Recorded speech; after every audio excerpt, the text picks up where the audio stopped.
এমনিতে সব দিনই স্পেশাল, কিন্তু বাবাদের জন্য বিশেষ একদিন বিশেষভাবে সেলিব্রেট করার উৎসব যখন এসছে, তাকে উদযাপন করাও আমাদের কর্তব্য। তাই প্রথম শুরু হলো আমার এই বাবাকে দিয়ে।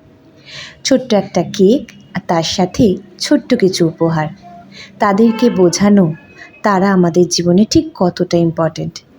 এবং বাবা ছাড়া হয়তো প্রত্যেকটা মেয়ে এবং প্রত্যেকটা সম্পর্কই খুব খুব খুব অধরা হয়। তাই শ্বশুর হোক কিংবা নিজের বাবা, দুই বাবার ইম্পর্টেন্টই আমার জীবনে সমান গুরুত্বপূর্ণ। দুজনকে নিয়ে চলাই তাই সমানভাবে গুরুত্বপূর্ণ। তাই আমার শ্বশুর বাড়িতে এই ছোট্ট অনুষ্ঠান উদযাপন করে আমরা চলে এলাম আমাদের বাপের বাড়িতে। বেশ কিছুদিন ধরে বাপের বাড়িতে আছি, তাই বাবা দিবসটা এখানেও পালন করলাম। সকলের সাথে খুশি আনন্দ মজা করে আজকের এই ছোট্ট দিনটাকে নিজেদের জীবনের পাতায় একটা শ্রেষ্ঠ দিন হিসেবে লিখে রাখলাম। আমাদের সকলের উচিত বাবার দেওয়া এই ঋণগুলোকে ছোট্ট ছোট্টভাবে সকলের সময় উদযাপন করা। তার সাথে বাচ্চারাও যেমন খুশি হয়, আমরাও খুশি হই।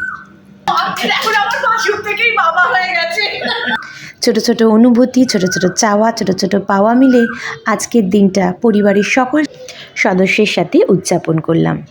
এভাবেই আমরা আমাদের ফাদার্স ডেটাকে সকলে মিলে আনন্দ করে ছোট্ট সেলিব্রেশনের মাধ্যমে নিজেদের স্মৃতির খাতায় লিখে রাখলাম।